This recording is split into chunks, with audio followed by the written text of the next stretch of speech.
Hi guys, Tuhon Bill McGrath here.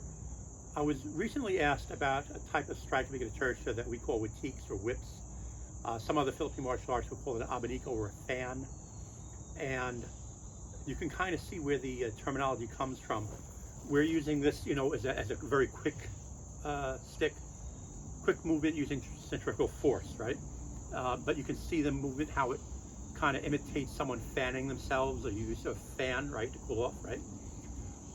So when we use these in Pekiti-Tirsia, there were four basic ones that we learned. It's a high forehand, high backhand, a vertical, and a backhand that hits with the back of the blade, if you had a blade, to kidney hip area.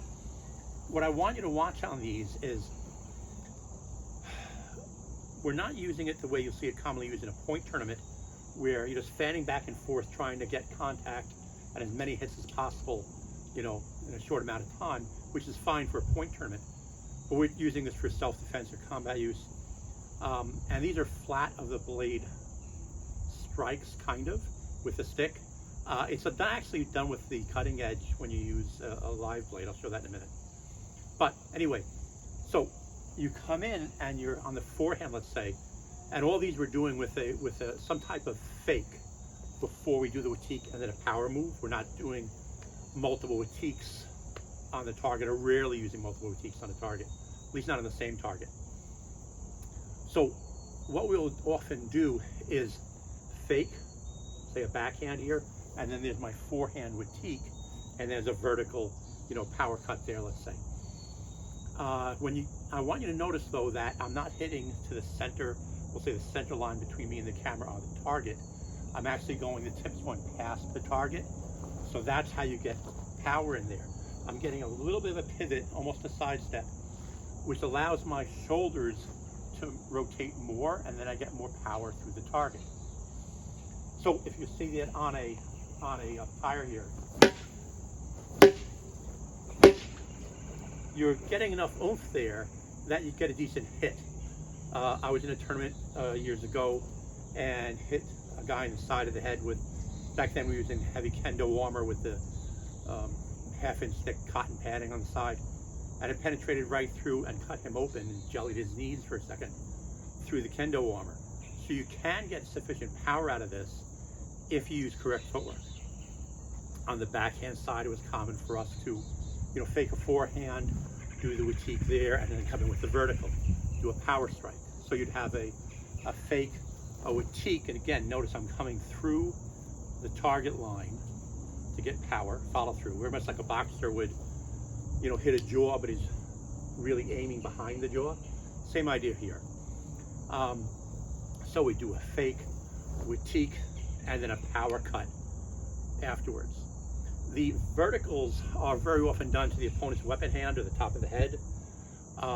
You'll see this in one of the sets of contradas that counters the first set of seguidas.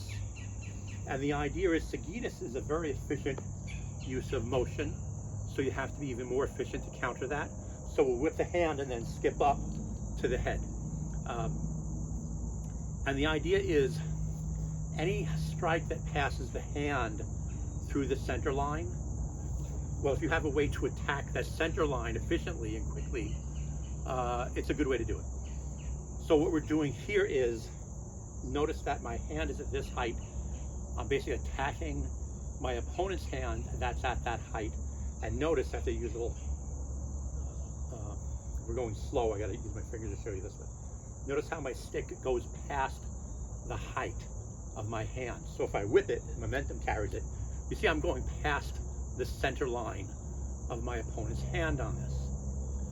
The backhand strike is in here, so I'm palm up, so that if I had a back cutting edge on that, the back edge would be going into the opponent's kidney or hip or outside of the leg. So I'll show you these, the variations on these with a sword in a moment. So here is a Volpe's training polymer trainer. This is designed roughly on a Pekiti-Tirsia short sword. So it's a cut tip with a scallop point here to prevent over penetration. You have a back cutting, short cutting, back cutting edge, and obviously long regular cutting edge. So from here, you can actually do witiks with that back cutting edge.